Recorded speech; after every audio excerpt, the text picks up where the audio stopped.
Welcome to Lead with Love, Live Aligned. So, I am Catherine Hood. I am a self-leadership and relationship coach.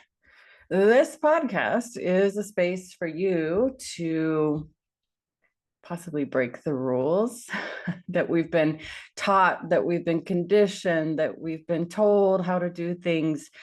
I like to be a little bit of a disruptor, not so much so that it's, triggering or upsetting, but I do like to look at whatever it is that's running your life. What are the patterns? What are the cycles? Let's break those rules, or at least look at them maybe from a different perspectives. We want to rewrite your story, right? The stories that you're thinking and believing, the stories that you're living through, the stories that you've created or have been programmed into you. This is a space that we are going to rebuild relationships with yourself, with life, and with others. It's really about learning to live from the inside out versus the outside in. So, what is the real love story? The real love story starts with your relationship to yourself and your relationship to life. All right, let's dive in. The next breakthrough or insight, as I like to say, is coming right now. Okay, so the topic of this podcast is married but miles apart. So this one is focused on relationships with those that you're either married to or in a committed relationship to. It's one of the same. So let's dive in. So let's say you're in the same room. Maybe it's your living room or your dining room, or maybe it's your kitchen, wherever it is that you guys tend to navigate to. Maybe it's a den, maybe it's your whatever dining room, wherever you and your partner congregate at the end of the day or the beginning of the day, right? Some people have it the opposite, and that's great. But what if you guys are in the same room and you feel like you're invisible? Maybe you feel like you're a ghost. Does that sound familiar? Married in body, maybe married on paper, maybe you're not even married. Again, you might just be in a committed relationship where you're living underneath the same roof, right? Could be owning a home, could be renting a home, could be renting an apartment, a condo, townhouse, whatever, but you're underneath one roof. You're in some sort of committed relationship, but you feel so distant. You feel miles apart in your mind.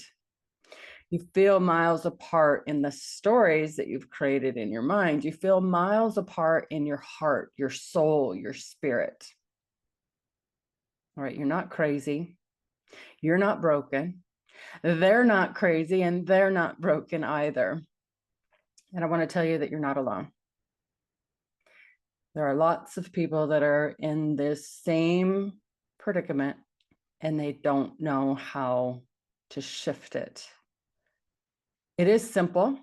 It's actually really, really simple. And really, whenever I tell people working with them in a coaching relationship, how to shift, how to see things differently and work from a different understanding and clear up any misunderstandings, a lot of times they go, this is so simple. And I already knew this, I just wasn't applying it. And I really need the support and the parameters and someone to come together again after I apply it and it doesn't work or it's clunky or it doesn't feel right, and readjust, pivot, and model it to fit my lifestyle, to model it to fit my relationship.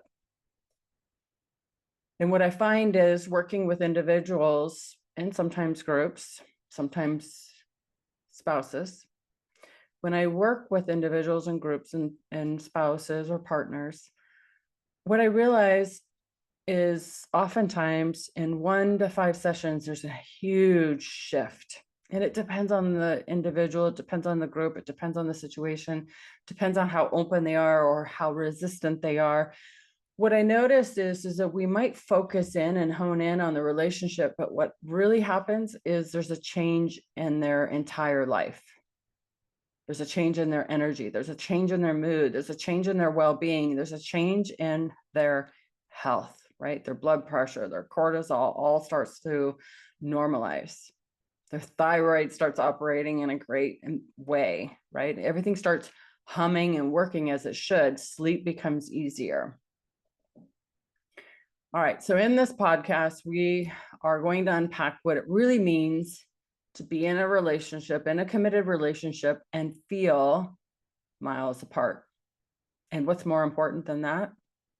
Well, it's shifting from surviving in your relationship to reconnecting again, like deeply connecting again, intimately and in a way that feels genuine and authentic to you and your partner, right? So you might have had that in the honeymoon phase, and that honeymoon phase varies from couple to couple. Sometimes it's 3 months, sometimes it's 6 months, sometimes it's up to 18 months. But I know the secret, I know the key, and I can help and support you to get back to that.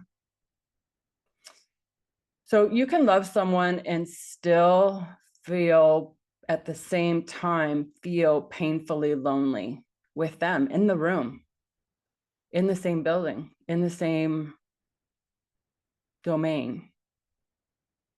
You can even feel lonely when they're on the same couch. And it might feel as though you're really alone. And that's brutally painful, for we human beings we thrive in connection. It gives us a sense of safety when we have others that we are connected with in our presence, or even a phone call away. Emotional distance definitely doesn't start in the bedroom. There's some that think that, but that's not true. It all starts with your mind, your thoughts, your stories, your energy. It's all in what you're thinking and believing. It's the thinking that's creating this vibe, this energy, this block, this distance. That's it. It's very simple. We can overcomplicate it with a lot of evidence and proof that it's them. We can point the finger and blame them, but that's the easy way, right? And that's going to keep you stuck. That's going to keep you what I like to call emotionally immature, right? So whenever we are feeling conflict, whenever we're feeling a negative feeling, whenever we're feeling upset, frustrated, angry, disappointed, distant, frustrated, whatever, any kind of negative feeling, please hold off on the blaming and complaining. Look inside. Right. So again, at the very beginning, I talked about living from the inside out versus the outside in. Okay. And that's what I mean is look inside. What is causing that feeling, that negative feeling? What is causing that negative mood, that negative energy, that negative aura or vibe, whatever you want to call it? It starts within you. And when we latch onto these stories and these beliefs, and we start looking for evidence and proof, and we start colluding with other people and going on the internet and going on Reddit threads and venting and complaining and bitching and moaning, we see more evidence and proof that it's them. We point the finger at them, or start to believe that we are broken or they are broken, but nobody's broken. Nobody needs to be fixed. Most disconnection is not caused by your partner's actions or words. Most disconnection is created by our own reaction to what is being said or done or not done. And this reaction is from unintentional thoughts. When we grab onto unintentional thoughts, so unintentional thoughts are old programming, old wiring, it's old beliefs, old stories, old ways of doing things. It's conditioning, programming, cultural demands, things that we watch, things that we listen to, things that we start to believe. It's fueled from safety, not from safety, it's fueled by scarcity mindset. It's fueled by survival mindset. It's fueled by negative foundation. It's fueled by negative thoughts. It oftentimes creates more drama, which fuels anger, it fuels frustration, it fuels resentment, it feels guilt, shame, critical, right? Being critical of the other person. Again, pointing, blaming, stonewalling, being righteous, being a dictator. So division is paradoxically created even more distance, more positioning, more tug of war. You're both pulling on this rope, right? You're both in a battle of tug of war, this invisible tug of war. So in order to drop the rope, there's a simple way of being. Oftentimes when I first start working with individuals, they're on the emotional wave or emotional roller coaster, as I like to say, right? They are feeling a feeling and responding to it, acting out of that feeling. It could be good or bad or high or low, whatever you want to call it. But they're reacting, just like, and I know this is a different topic, but it's the same concept as like, oh, what do I feel like eating right now? And whatever the first thing is that pops into your mind, you go and you eat it. And the next thing you think of, oh, I feel like drinking this, and you go and drink that, right? That's an emotional roller coaster. It's reacting to every thought and feeling that you have. Oftentimes I see that in all forms of relationships, committed or not, that they're on the emotional roller coaster. They're reacting from a feeling and they're blaming their partner for how they feel. But that's not where their feelings come from. So what I'd like to point to is writing out the emotional wave, right? Because every feeling is valid. Every feeling that we have, high or low, is valid. Its foundation is from thoughts that you're having, unintentional or intentional. And oftentimes, you know, what that valid feeling is from a thought that you're clinging to, a thought that you're going, hey, hello, this is, and it looks real, it feels real, especially when it's triggering, especially when it activates your stomach, maybe your back, your neck, your chest, maybe you even feel heat rising in your neck and your face. I know it feels real.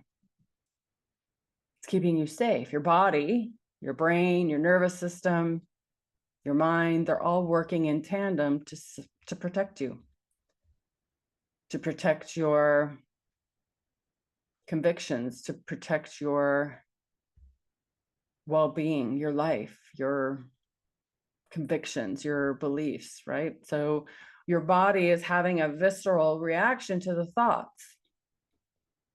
And that's, your body's working perfectly normal. Welcome to being a human. Right? Life is a contact sport. All of us are going to go through the full range of emotions, the high to the low. That's what life is. And interestingly enough, a lot of people come to me and they want to just have the top shelf feelings all the time, every day, and be at a 10 every day. If it's a scale of 1 to 10, 1 being a really low feeling and a 10 being a very high feeling, I get people that are like, I want to be like you. I want to be a 10 every day. I don't have 10s every day. In fact, I welcome the 4s and the 3s. And I truthfully went through a little bit of that a few weeks ago. And it was a while. It was a couple of weeks of 3s and 4s. But I welcome that. I'm like, there is something to learn here. And the more I let go and the more I move through it, the more I go through it with my eyes wide open and with deep curiosity, I know that I can learn, I can grow, I can evolve. And next time it won't hit a 3 or 4. It might just be a 4.5. And I'll pop back up. It won't be 2 weeks. It might just be a day, maybe 2 days. And that's okay. I welcome it again because I know every time that I hit these 3s and these 4s, there's something to learn. There's something to grow and learn and see differently. I get more conscious. I get more aware. And that offers me more opportunity to serve you. But it's being aware of where your emotions come from, being hyper vigilant and understanding your emotions, understanding your thoughts, understanding how your brain works. But when we blame things external, people, places, things, situations, and circumstances, we have no power. We are powerless. We might be on one of those rides at the fair, and it won't be the roller coaster anymore. You're on the whatever, that gravitron, where it like sticks you to the wall and it slides you up the wall. You're really feeling out of control. So it's not about being positive all the time. And I think it's called toxic positivity. That's not something that I preach. I don't preach meditation. If that's something that works for you, great, do it. Meditation's fine for those that works for. I don't preach affirmations. Those, to me, in my opinion, don't work after 2 or 3 times. Your brain starts to pick up the pattern, and no longer, you're basically robotic at that point. Might as well be AI. Chants the same thing. They're meaningless after a couple of times. I don't teach that. But it is about becoming more aware, really training your brain to work for you rather than against you. It's learning to be the pilot to your life before you crash, right? I work with a lot of people on preventing burnout. I have a lot of clients that have burned themselves out at a different job, and then they're in this new job because they jumped from job to job to job thinking the grass is greener on the other side. And what they realize after a few times, sometimes 4 jobs later, 5 jobs later, there's a common denominator here. You know, instead of blaming and complaining and saying everybody I work for is making me burn out, they start to go, maybe it's me. Newsflash, it is.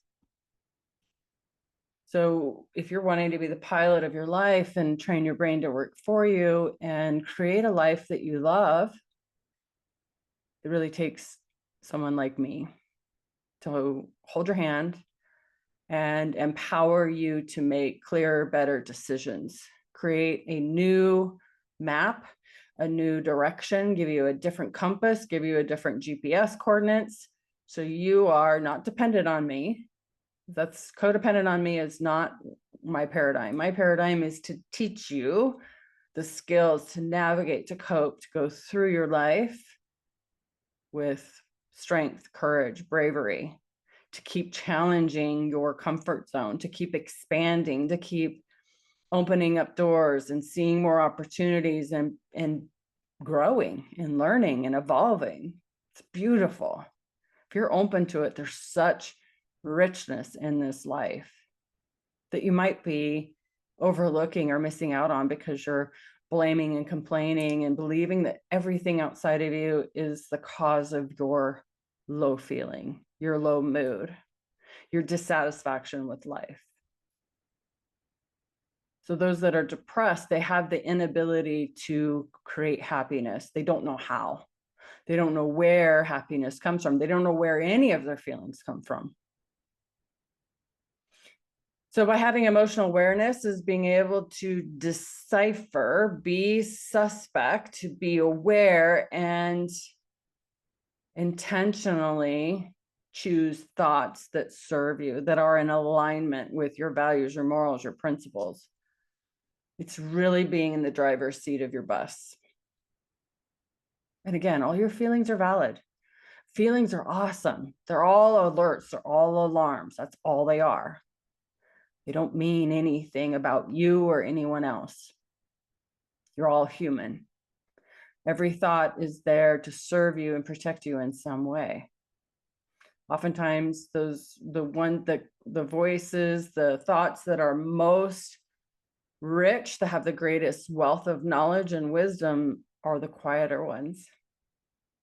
But if we're in a habit of really fueling and latching onto the negative or low state feelings, it's a habit. We end up habitually thinking that way because we are negative bias, meaning our brain is twice a second looking for things that could kill us. So whenever we think of something negative that creates or stirs up a negative feeling in our body, it reactivates the left side of our brain. It really triggers, need to be on alert, alert, alert, alert. But there is another way. That's just a habit. And like all habits, they can be broken. So think of every thought of as like a seed, and what you water will grow. So in other words, what thoughts you think and believe and take action from, those are the plants that you've been watering. Okay, so you have a thought and you have a feeling and you react without a pause, without contemplating, without an intentional thought. That's all unintentional. That's unintentional is automatic negative thoughts, typically. It doesn't have to always be negative, but that's that inner dialogue, that inner voice. And usually it's a record playing over and over and over again. And so if your life has been like Groundhog Day, going over and over and over and over again, it's because the unintentional thoughts are running your feelings and you're reacting from those feelings. So it's a simple misunderstanding. That's all. So an alternative to reacting from every feeling is acknowledging your feelings, acknowledging what thoughts are creating those feelings and setting them aside and reassuring those thoughts, those feelings that you are safe, that you are okay. It's reassuring your mind, your inner dialogue, that you are safe, that you are okay, and that they can come along for the ride on the bus, have a seat, come along. It's okay. We're safe. In choosing to make decisions from your grounding, from your heightened awareness, from your morals, your principles, your values, what matters most to you.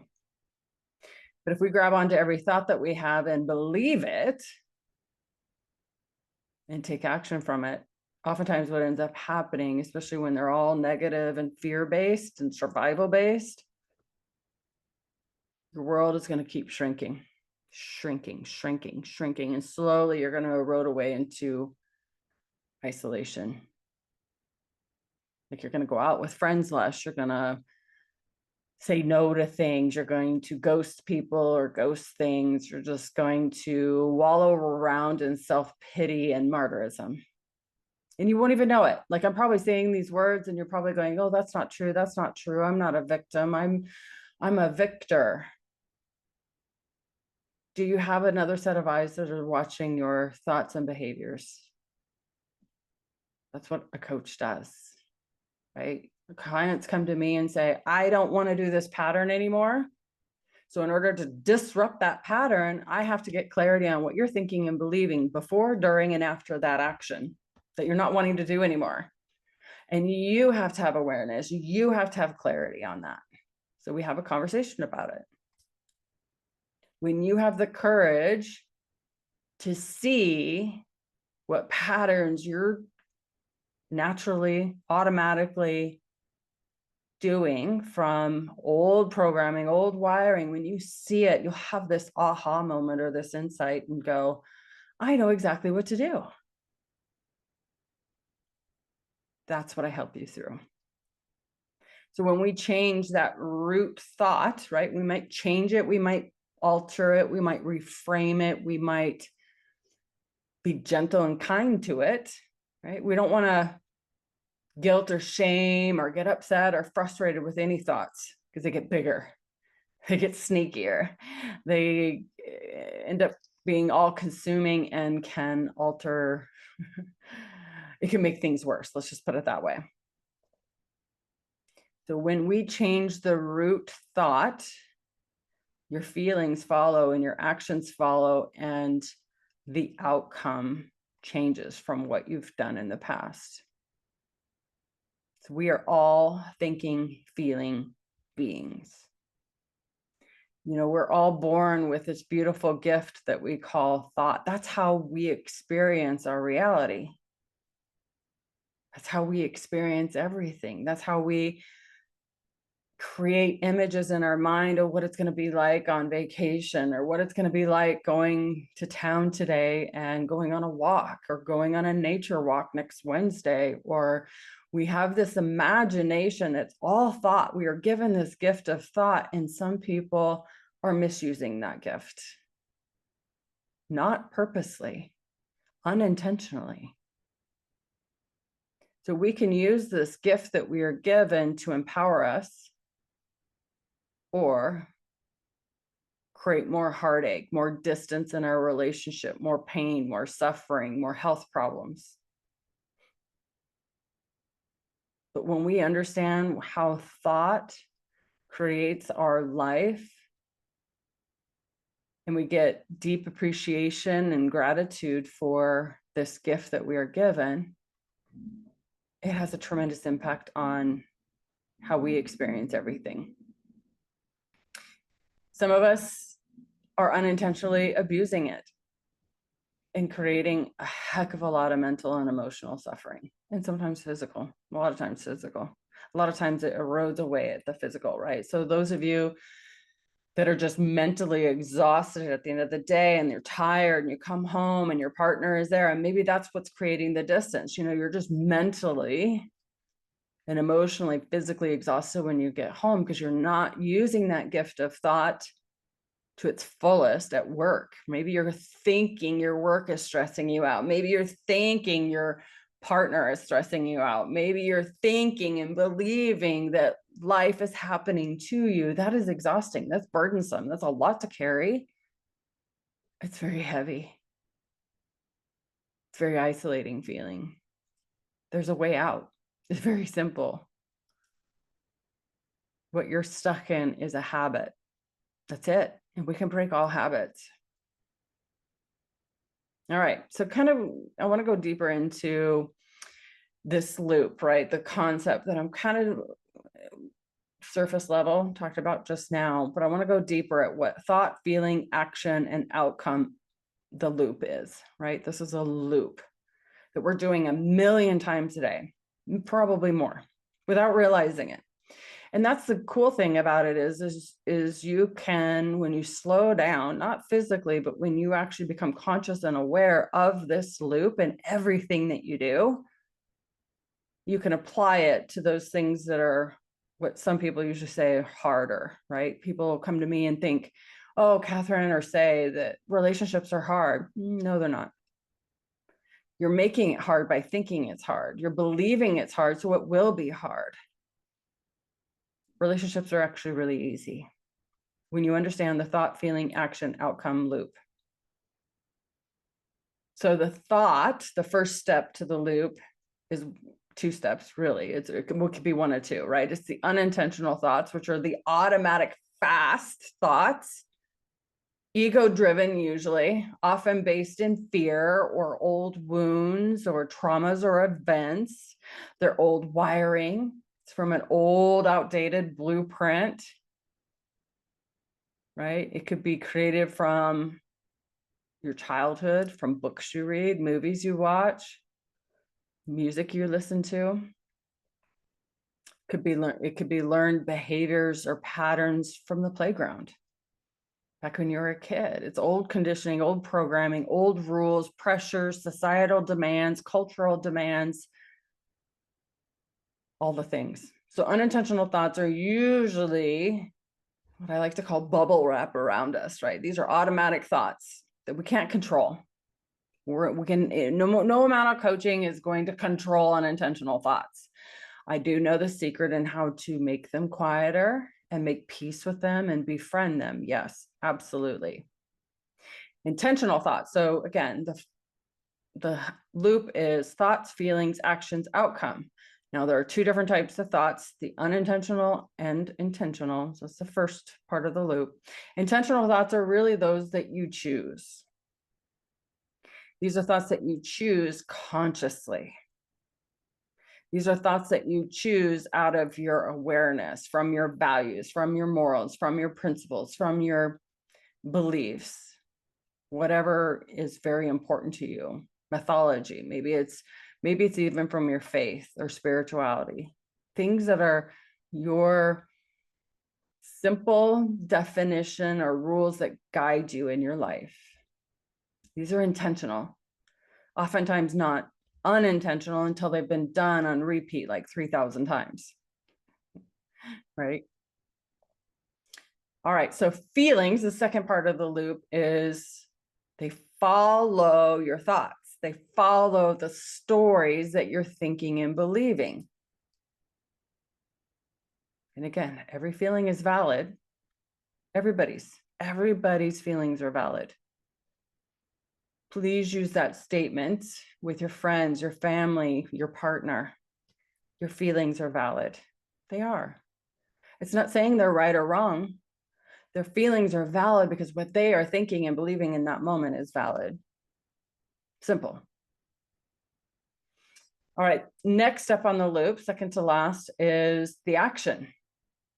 So what is the action when your partner is on the same couch and you feel miles apart, thousands of miles apart, when they're physically there, but they're not mentally, emotionally, or not even making eye contact with you?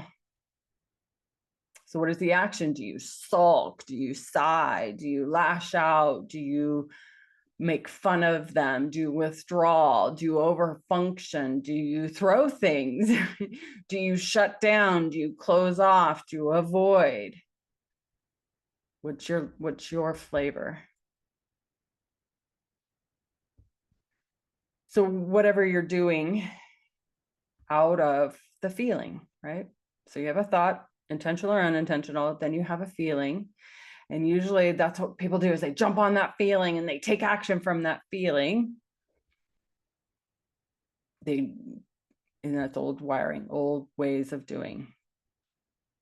So an outcome is the final outcome. What is the result? What happens as a result of your action? More distance, more resentment, more loneliness, more sadness, more frustration, more contempt. So what is the outcome? Ultimately, most of my clients tell me that they want to feel closer. They want to have more connection. They want to have a bond. They want to have more warmth. They want to have more goodwill. They want to have more trust. They want to feel seen, heard, important, whatever your language is. So here's the key, something to consider. You don't have to react from your feelings. That's a choice. It may not feel like it in the moment, and I understand. I do understand what that means. I always use someone tailgating me as an example. I used to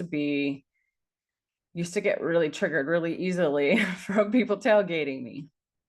And I could still feel the feeling in my stomach, in my core, in my soul whenever someone's tailgating me. But what I love is being able to have choice. There's an infinite number of choices I can have in that moment that I have that feeling.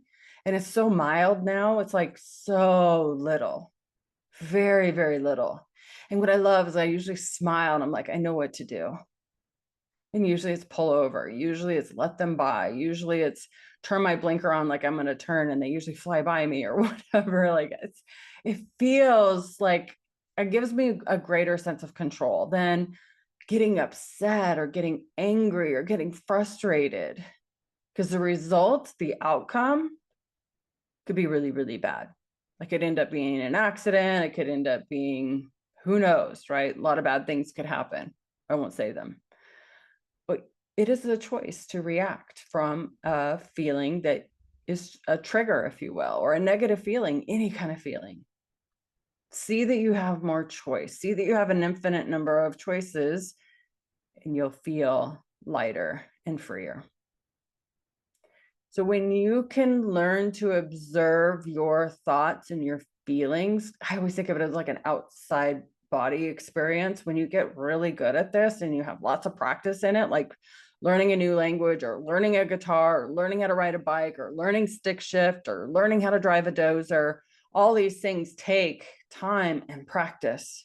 Or learning how to shoot a firearm with tremendous skill, marksmanship, you've got to do it like 3,000 times to get really skilled at it, to have muscle memory.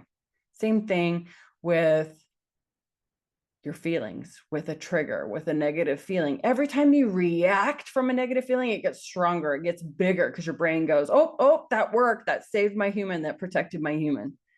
But paradoxically, or the opposite, not paradoxically, the opposite is When we don't react from it and we reassure our brain and our nervous system and we regulate our own emotions, reassure myself, I'm okay, it's all right, come along, little feeling. I hear you, you're protecting me, great, thank you for that awareness. The more times you do that, the quieter and less triggering it is. Each time it's going to get quieter and softer, quieter and softer. And you could just observe a thought and a feeling loop and choose a different action and get a different outcome. And each time you do that, each time that you reassure your brain and your body and your nervous system that you're safe, that you are in charge, that this feeling can come along for the ride, that it's okay, you start to feel a sense of freedom. So it's pausing, it's choosing. This is emotional leadership. This is self-trust. This is building confidence in yourself.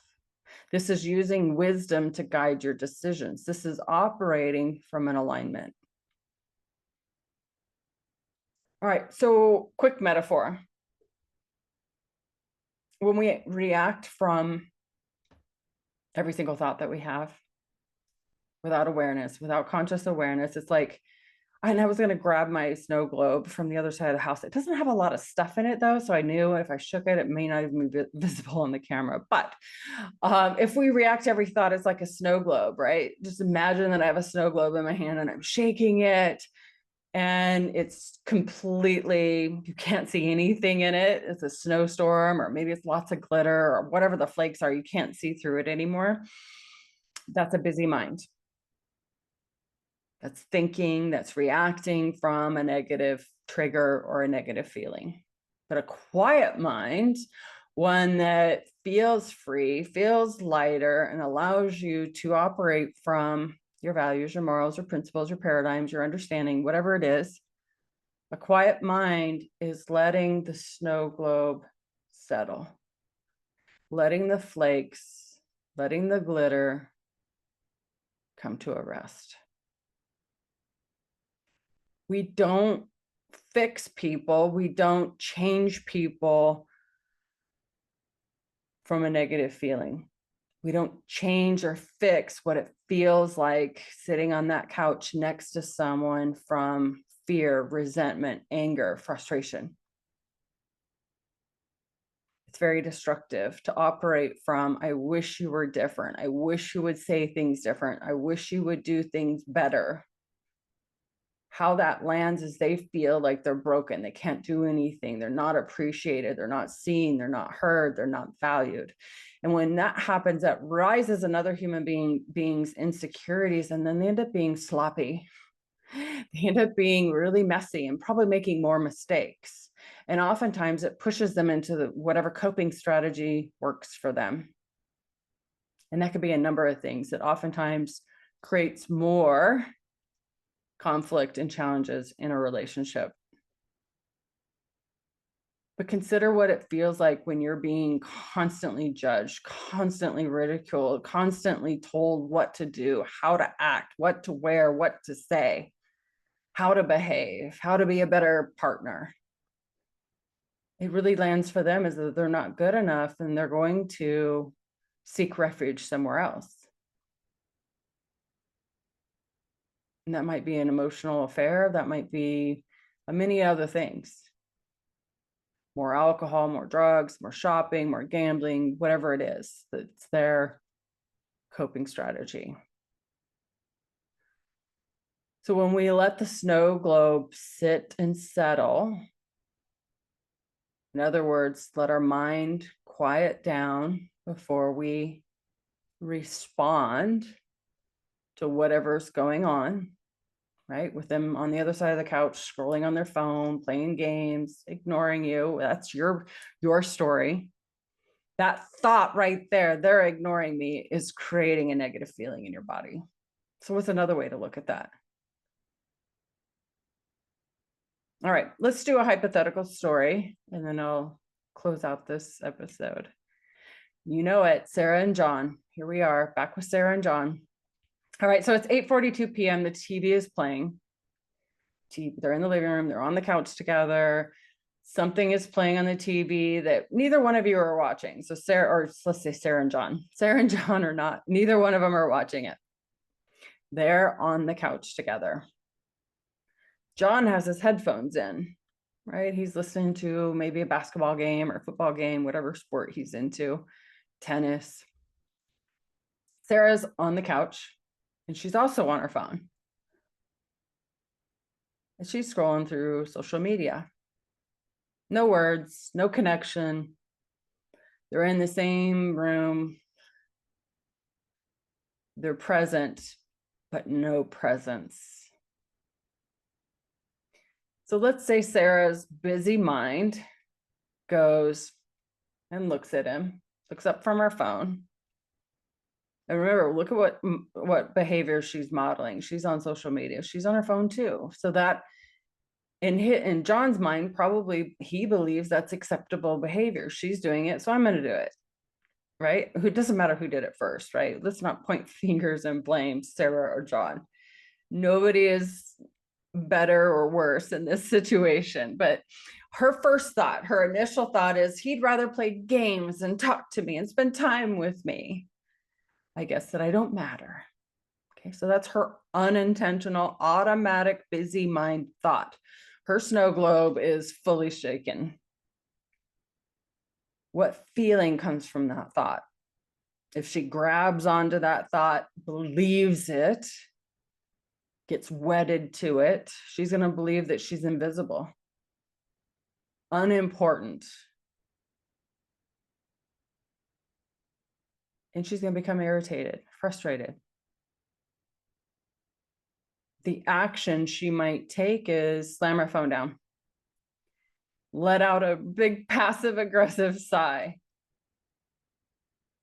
possibly walk away and just get ready for bed.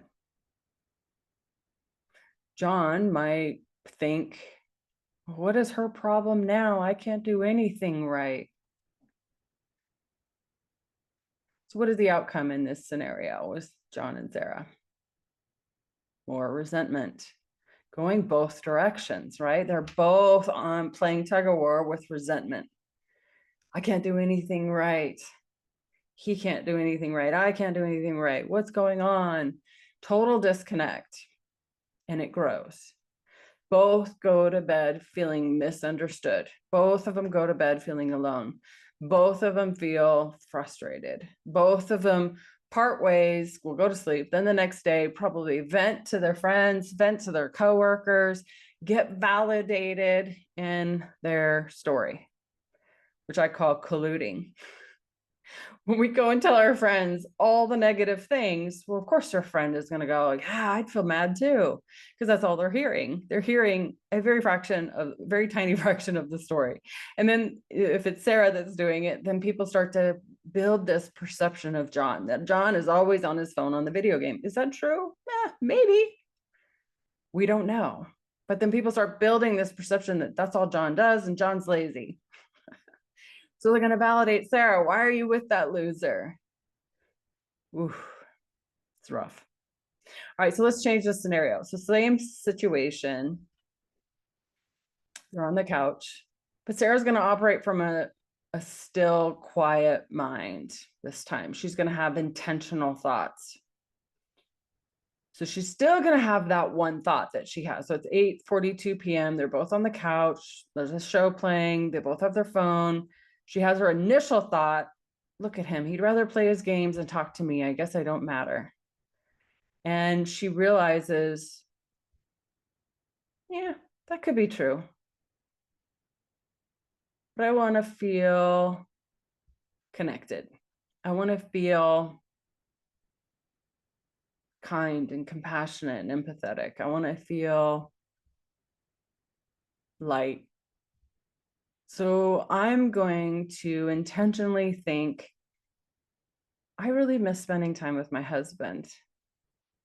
And I'm going to connect with him and see how he's really doing. I'm going to set my phone down and I'm going to, in a flirty way, ask how his day was. So what she's going to feel is she's going to feel curious. She's going to feel open. She's going to feel, I just want to say wildly curious, but flirty, right? Kind of like probably like what they did when they first met, that really curious about their day, what's happening, what's going on in your life, like just really reconnecting. Because again, everybody wants to feel heard, seen, and important. And what energy you put out is what you get back, right? So the last version in the busy mind, she felt frustrated. And guess what? That was the energy she put out. And that's what she got back from John. We mirror each other. So if she's wanting him to be more involved in her life and be curious and open, wild curiosity and flirty, she's got to set the pace. She's got to set the tone. So when she does that, she might gently rub his arm, make contact with him, snuggle up next to him, and say, "Hey, love, I missed you. You want to pause your game and just sit for a few minutes and tell me about your day?" Right? Or whatever feels good in the moment, whatever feels connected, whatever feels like a good way to spark up a conversation. And John will mirror her back from his maybe curiousness because he sees the look in her eyes, right? The stars in her eyes. And he probably really misses that. Like he loves it when she looks at him with deep curiosity eyes. And he will remove his headphones, likely put down his phone, and say, "Oh, I'm so sorry. I got really sucked into the game. I really miss you too. And you won't believe what happened at work today." And he might go on to a story. And she'll listen to him with wild curiosity and just ask questions from a deep wonderment, a deep curiosity, a deep wanting to understand fully what it was like today in his life, in his reality. What ends up happening is the outcome is that they feel connected,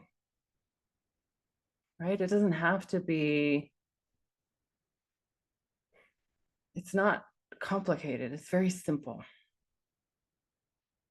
They can share a moment, they can laugh, they can hug, they can congratulate one another, they can,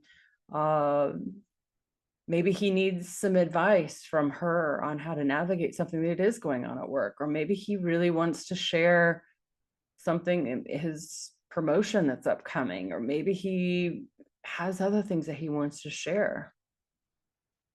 Maybe there's an opportunity to come up for them to move and get promoted somewhere else, or another job opportunity or whatever. And so she'll feel like she's involved in part of his life because she's opened up space that's loving, open, trusting, in this space that feels safe for John to say anything and everything.